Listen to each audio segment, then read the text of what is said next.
سلام سلام فتواتن كبرانا أما اللي علم تركهون إيشانا لي بيتساب كمي تخونون كل سلام أكساميري مسكن بوغاني سلامية نسخاتكم أون بابزالكم هو سلامكم بزح ترفي بلالي انقعدما نوشانا لي بسلام مزاخو نايلو معنتي فيديو نازخون كعادة كعبيتو وي معري ناي جزا ديزاين سكرينا جزا كنسرح دالينا 140 كاري نهني بخامي جيرنا نسرحو 350 كاري 300 كاري مبزحتو 140 350 ون حدا إخم تصحف لنا اسكي ديزاينر إنا بخامي جيرنا تسرحنا يصبو إخوون 140 كاري خبت خكر كندي كلاس تسرح سفح زبالة زولكم نمالتيو حبيرنا كرينا سكعبي دفت آمن خطكتاتلو بأخورتي عدم نشانالي حدش تسخنكم سبسكرايب نبارا زخنكم كعا لايك شر بمقبار نغتا براتاتو عني بتحتنا يهلاو لايك شر نتكور لي كعا كاب لبنا مسكنكو إياه سنايز أنحيت سناي مكتتال እና ደቃቤት ወይ ማዕረይ በመጀመሪያ 140 ካሬ ክንዴ ክላስ ይስራሕ ንዝበልኩምኒ 140 ካሬ ማለት እዩ በቃ ጻቢባ ድያ ሰፊሓ ድያ ገሊኡ ሰብ 5 ይስራሕ እንድዩ 5 ክላስ ይስራሕ እዩ ሶ ኢሉ ግን 5 ክላስ እዚ ኣብ አዲስ አበባ እንታየር ነይረስ አዲስ አበባ ብዙሕ ዓመት ተቐሚጠ እየ እና ብዙሕ ዓመት ቀመጥ ከለኹ ብዙሕ ገዛውቲ ድማ ርአየ ቤተሰብ ነይሮም ነኡ ወላ ናይ ባዕልቶም ገዛ ክሪኦ ከለኹ እናቶም ቤተሰብ ከይደ ገዛ ክሪኦ ከለኹ ገለ ወይ ከዓ እንዳማ ሓዝቶም ገለ ብቻ ብዙሕ ገዛውቲ ርአየ እሞ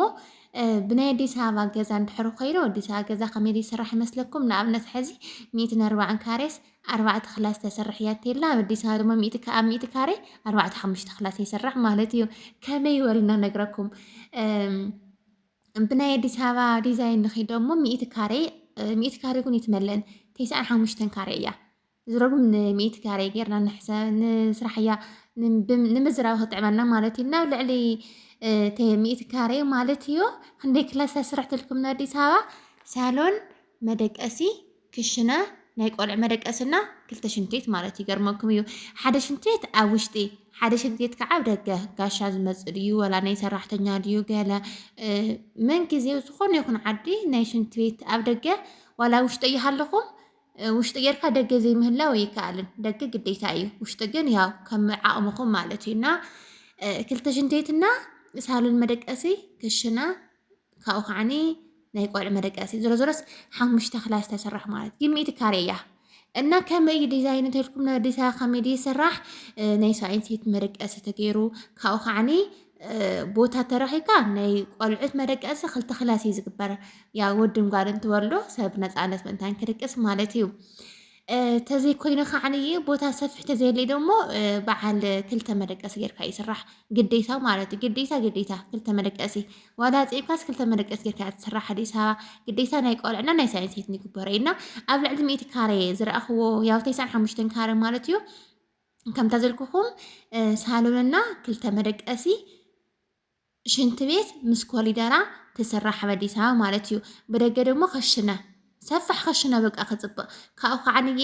ናይ ደገ ሽንት ቤት እውን ኣለታ ግን በቃ ኣነስ ቀሪፀ ክልእኸልኩም ገለ እንድየ ዝምነ ነይራ ኣይተሳካዕለይን ኣብ አዲስ አበባ ኣይወረድኩን ናብ ኣክሱም ትራንዚት ስለዝመጻኹ እየ እምበር በቃ ቆንጆ ዲዛይን ነይሮም ኣዲስ አበባ ብኸምኡ ጌርኩም ንኽትሰርሕዎ ቪድዮ ክሰርሐልኩም ኢለ ነይረ ኣይተሳካዕለይን እንተኸይደ ግን ቀርፀልኩም እየ ማለት እዩ ኣብ ትግራይ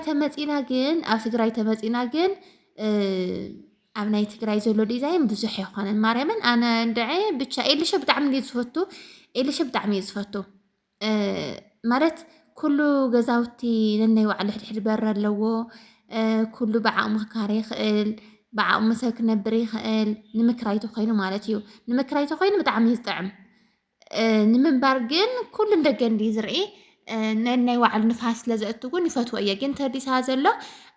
ኩሉ ብ2 ክላስ 3 ክላስ ዝሰርሐ ውሽጢ ብሓደ ኮይንካሲ በረን ኩለን ውሽጢ እየን ሳሎን ብቻ እያ ንደገ ትርኢ እምበር ኩሉ ንውሽጢ እዩ ዝርኢ ንውሽጢ ዝርኢ ክለኩም ከለኹ ናይ ቆልዑ መደቀሲ ኣሎ ሳሎን ኣሎ ናይ ሳይንሲት ኣሎ ሽንት ቤት ኣለዎ ዶ ሓንቲ ዓባይ ኮሊደር ኣላ ናብ ሳሎን ተእቱ ናብ መደቀሲ ተእቱ ናብ ሽንት ቤት ተእቱ ናብ ናይ ቆልዑ መደቀሲ ተእቱ ማለት እዩ አዲስ አበባ ዘሎ ዲዛይን ክጽብቕ መዓት ብጣዕሚ ቆንጆ ንምንባር ዋላኒ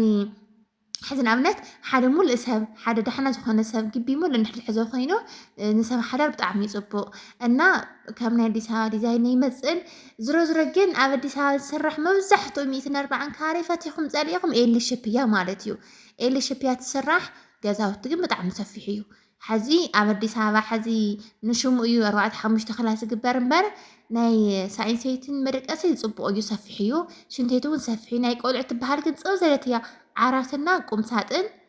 عرات قنجو ميترون عسران تحزيا كاقم ساتن كومي نتتنيا كاو حليفا قد بقى منقساسي بچا ግን كومي يسرحكم يصبو دقوهم بنصانت ناي بعلتم كلاس هيلوم ودم قال انتو خيرنا ناي بعلتم كلاس هيلوم قالكم يصبونا زرزر انت ياخلكم دلي اب تግራይ يسرح بخمزي عينت قرصو يبيلش بيسرح حزر يقوم 140 كاريزي كل خلاصات ندقى يزرعي أنا دمو بيقل شبتو خينو ياو بخم زي يسرح مالتيو 4 خلاصية 140 كاري يقول 4 يسرح 100 كاري يقول 5 خلاص يسرح كما سرارح ايو زي حزي مكينة تطوية بليو كلتا نشتيات مكينة ويكا حانت عبي زلت مكينة تطوية بليو مالتيو زي 100 كاري زلكم مديسات تسرح جن مكينة يتأتن منم عندت مكينة ولا باجاج يتأتن راح يقول مزاوتي كران محسابي نفاس موقع له ومرمان بر يولن مالتيو او زيجي 140 كاري كلتا مكاكلኛ مخاين ميكا حنت عزلت مكينة يأتيو تمروا قرعي وسافيحيو كمي زبل قداي يحلف لكم يو مالتيو እና 4 خلاص يتسرح 4 خلاص ሳሎን ይደፍዎ በጣም ይሰፊሕ ሳሎን ረይዎ ስናይ ሳሎን ስፍሓቱ ረይዎ እዚሲ ሶፋ እቲኻ ጠረጴዛ ላይ ምግብ እቲኻ ዝመልእኻ ማነስ ይመስለንን ማለት እዩ ውሽጢ እቲኻ ርኢኩም ያው ናይ 140 ካሬ ሳሎን ረይዎ በጣም ይሰፍሕ ግን ክልተ ዓይነት ዲዛይን ኣሎ ሕዚ ታሪኽለኩም ዝፈቱ ሓደ ሰብ ሳሎንና መደቀስ ህፅብ ኣቢሎ ክሽነና ሰሪስ ደሞ ሰፋሕቲ ይገብረን እየን ዛ ዲዛይን እዚኣ ግን ሳሎንና መደቀሲ በጣም ሰፊሕ ክሽነና ሰሪስ ደሞ ፅብ ዘሎ ገይሮም ምስርሖም ወዚ ዲዛይን እዚ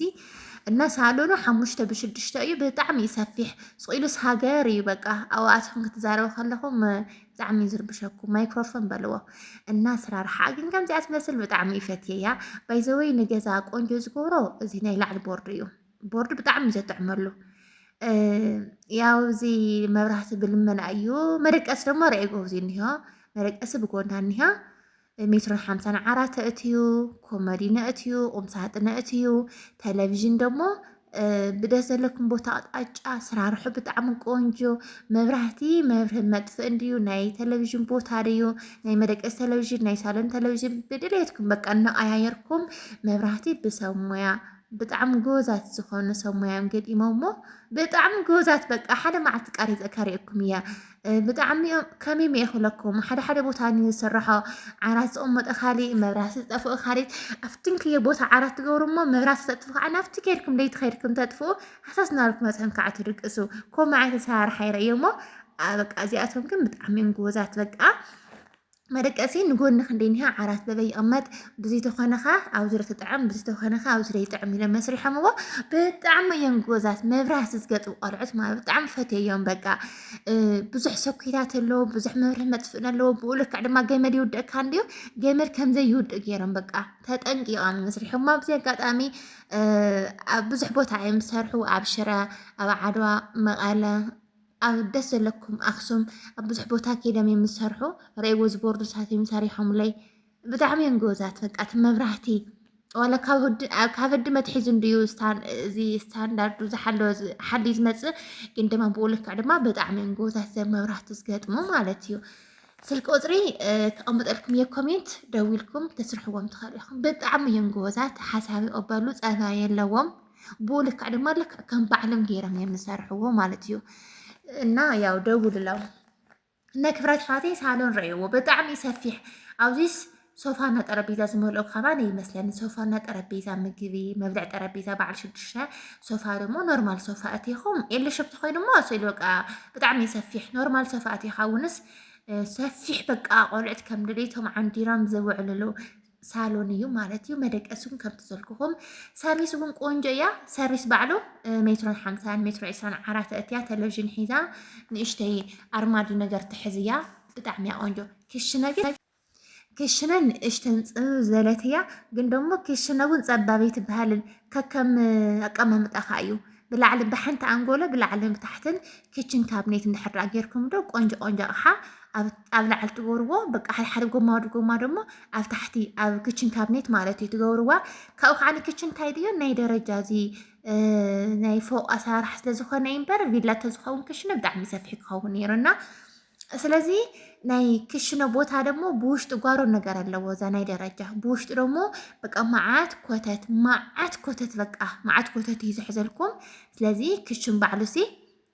ንምክራይ እያ ዘይትኸውን እምበር ንምክራይ እውን ዝዓማት ካለንድያ ግን ማለት እዩ ያው ናይዛ ዲዛይን እዚኣ ኣሰራርሓ እዩ ሳሎንና መደቀሲ ሰፊሕ ስለ ዝገበርዎ ክሽነ ፅብ ዘለት እያ ካልኣይ ከዓኒ መደቀሲ ክልተ በሪ ስለ ዝተገበሮ ናብ ብክሽነ ቆሪፆም እዮም ናብ መደቀሲ በር ሰሪሖም ለና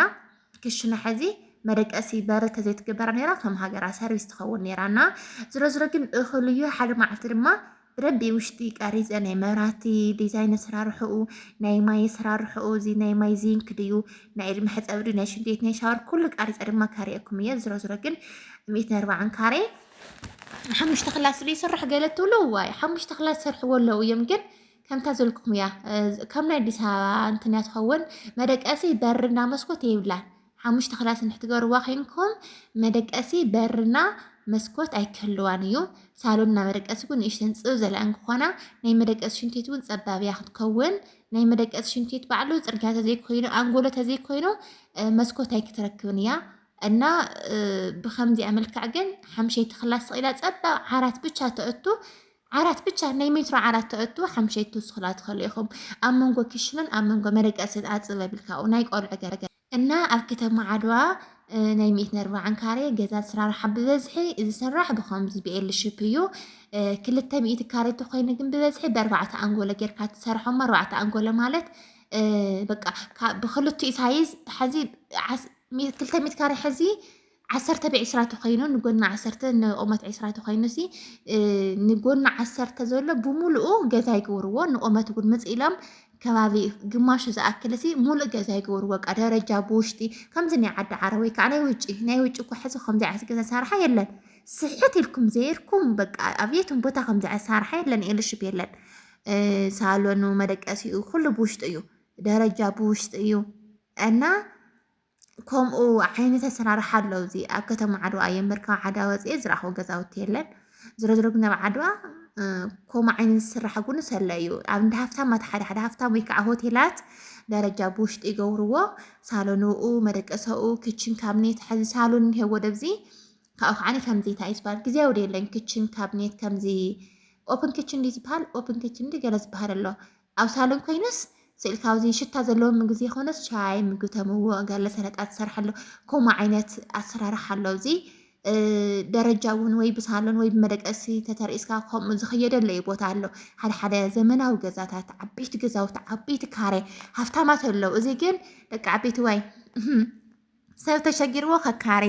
4 ክላስ ተሊእኩም ሳሎንኩም ክንዲ መደቀሲኹም ክንዲ ሳሎንኩም ክንዲ ገዛዕኹም ጌርኩም ካልኦት ተካሪዎ ትኽእሉ እዚ ካልኦት ግን ንምክራዩ ማለት በዓል ገዛ ሓዝ ተፀጊምወስ ሓንቲ ክላስ ሒዘ ዝተረብኸ ካርዮ ይብልን ብበይኣቱ ሰብ ደረጃ ብውሽጡ እዩ እኒሆ እና ከምኡ ዓይነት ኣሰራርሓ እውን ኣሎ ተጥዒምና ሓደ መዓልቲ ክቐርፀልኩም እየ ሰብ ገዛ እንተፈቒዶም ለገሎም ማለት እዩ እና ደቂ ዓበይቲ ወይ ማዕረይ ከምዚ እያ ትመስል ማለት እዩ 140 ካሬ ሽንት ቤት ብደገ እኒሄዎ ናይ ደገ ሽንት ቤት ብጣዕሚ ሰፊሕ እዩ ከም ድሌትኩም ኢኹም ኣብኡ ትሕምሱ ትሕፀቡ ማለት እዩ ሳሎን ሰፊሕ እዩ መደቀሲ ሰፊሕ እዩ ሰርቪስ ሰፊሕ እዩ ክሽነ እውን መካከለኛ ማለት እዩ ናይዛ ዲዛይን እዚኣ እየ ዝነግረኩም ዘለኹ ያው 140 ካሬ ዝሮ ያው እዩ መብዛሕትኡ ገሊኡ መደቀሲ በርን መስኮትን ዘይብሉ ይገብሮ ገሊኡ ናይ ሽንት ቤት ናይ መደቀሲ ሽንት ቤት መስኮት ዘይብሉ ይገብሮ እዚኣ ግን ናይ መደቀሲ መስኮት እውን ክትግበራ ሳሎን እውን እንታይ ይባሃል መደቀሲ እውን ናይ ባዕሉ በር ክህልዎ ብውሽጢ ብደገን ተገይሩ እየተሰሪሑ ማለት እዩ ደቂ ዓበይቲ ወይ ማዕረይ እና ብኡ ልክዕ ደሞ ወጪ ኣለዎ እዩ ሕዚ መደቀሲ በር ተገይርኩምላ ናይ በራ ሕሰብዋ ማዕፆ 40-50 ሽሕ ትመልሳን ምስ መስትያታ ምስ በራ ማለት እዩ እና ብኡ ልክዕ እውን حساب قمة الناتو يمسرحوا زرز رجن كم زي أتمثل أنا بتعمي زتمشوتني ሳሎንና ሰርቪስ ማለት እዩ ሳሎን ብጣዕሚ ፈትሕያ ሰርቪስ እውን ብወሰን እንድያ ዘላ ብጣዕሚ ቀለል ኢላስ በቃ ከምዚ ምጥን ኢላስ ደስ እያ ትብለኒ እና ያው ሳሎን ብጣዕሚ ዝፈተኩሉ ሞታ እዩ እዚ ናይ ቦርዱ ማለት እዩ ብጣዕሚ እየ ዝፈትዋ እና 140 ካሬ ኮይኑ ደሞ ብጣዕሚ ቆንጆ ሰራሕ ከዓ ዝረኣኽበሉ ማለት እዩ እንታይ ድዩ ከምዚ ኤልሽብ ኮይኑማ ከምዚ ኤልሽብ ኮይኑስ በቃ እቲ ደረጃ ብመደቀሲ ጥቃ ገይሮሞ ገሊኦም ብመደቀሲ ጥቃ ገሊኦም ብሰርቪስ ጥቃ እንዲም ዝገብርዎ ካብዚኣ ዝሓሸ ዲዛይን ደሞ ደረጃ ሳብ መንጎ መደቀሲ ገይሮም ዝሰርሕዋ ቆንጆ ገዛ ኣላ ደሞ ቀሪፃ ካሪአኩም እየ ሳገር ወይቲ እያ ዘላ ክቐርፅ ብከም ዘይብልን ተስፋ ይገብር ናታ ዲዛይን ደሞ ሓደ መዓልቲ ካሪአኩም እየ ብጣዕሚ እያ ደስ ኢላትኒ ኣብ መንጎ መደቀሲ ዘሎሲ ደረጃ ንላዕሊ መውፅእ ገይሮምሉ ካብኡ ካብቲ ደረጃ ከዓንየ ንእሽተን ናይቲ ብሎኬት ቦታ ቁርፅ ኣቢሎም ናብ መደቀሲ ብደንብ ንፋስ ንኽኣትዎ በቃ ብደንብ ሰፊሕ በሪ ንክህልዎ ገይሮም ሰሪሖም ወፍቲ ደገ ኣፍ በሪ ደሞ ናይ ኢድ መሕፀቢ ኣለዎ መስትያት ኣለዎ ወይ ስኢዳ ስዕብድ እያ ተብለካ ብጣዕሚ እያ ቆንጆ ብጣዕሚ ፈትየያ ማለት እዩ ሕዚ እዚ ኣብዚ ኒሃ መደቀሲ ከመይድና ጌርናያ በቃ ግዴታ በሪ ተሃልዋ ኢለ ሃሊኻ ማለት እዩ ካብ ክሽነ ካብ ባዕሊ ክሽነ ኣቲና ኢና ቆሪፅና ደረጃ ብዙይ ተትኸውን ነይራ ግን ካብ መጀመሪኡ ናይ ደረጃ ክቆረፀ ከሎ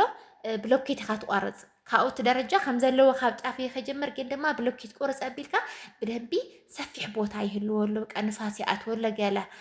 እና እዚ ግን በሪ ንክትህልዎ ኢልና ኢና በር ከም ዝጓሮ ነገር እዩ ነት መደቀሲ ማለት እዩ እና በቃ ዲዛይንስ ምፍላይ ወይ ከዓኒ ብቻ ግን መን ከም ባዕልኻ ምስራሕ ማለት እዩ ባዕልኻ ኮፍ ኢልካ ንድሕር ኮይንካ ብጣዕሚ ቆንጆ ዝኸውና ሓደ ዓብይ ሰብኣዮም ሰሪሖሞ ዘሎ በዓልተን ኮፍ ኣቢሎም በዓልቶም ታ ዲዛይን ቀሪፆም ሰሪሖማ ምስቲ በዓል ሞያ ኮፍ ኢሎም መስሪሖማ ፍለይቲ ዲዛይን ከዓላ ኤልሽብ ያው ከም ሃገራ ግን ታ ደረጃ መንጎ መደቀሲ ብምዃና በቃ ኬፍ ሂባታ ቆንጆ ጌራታ ማለት እዩ ቦታ እውን ሕዚ ቦታ ሲ 140 ካሬ 4 ክላስ ከስራሕ ክንብል ከለና ስኢሉ ናይ ገዲኡ ከዓ ኔርኩም 140 ካሬ ኮይኑስ ናብ መደቀስስ በር ዘይብሉ በቃ ኣጥዑ ዘይፍለጥ ዲዛይን ሓደ ንሃለወ ስፍሓቱ ሓደ ንሃለወ ድማ ዘበላሽው ኣለዉ እንታይ ደኣ ኣቀማምጡ እዩ ኣቀማምጡ ኢና ሕዚ ገዛ ክተስተኻኽሉ ከለዎም ስኢልኩም ዝርክርክ ተቢልኩሞ ፀብብ ይኸውን ቦቱ ቦቱ እንድሕራት ሒዝኩሞ ግን ሰፊሕ ይኸውን ማለት እዩ እና ክብራት ኣሕዋተይ ዝረዝረ ግን እሳ ኣይኽእልን ገረቤት ኢና እና ቀሪፃ ካሪአኩም እያ ደቂ ዓበይቲ ወይ ዝረዝረ ግን መጀመርያ ገዛ ተስርሑ ከለኹም ዲዛይን ምረፁ ማለት እዩ ዲዛይን ምረፁ እና ቪድዮ ከምዚኣ ትመስል ነይራ ክብራት ኣሕዋተይ ናይ ሎማዓንቲ ቪድዮ እዚኣ ትመስል ነይራ እስካዕ ቪድዮ ፍፃመ ንዝተኸታተልኩምኒ ካብ ልቢ እናመስገንኩ እየ ላይክ ሸር ሰብስክራይብ ምግባር ድማ በፍፁም ከይትርስዑ ደስ ዘለኩም ኮሜንት ፀሓፉለይ ምልሰልኩም እያ እና ብጣዕሚ ዝፈትወኩም ሰሰናዩ ባይ ባይ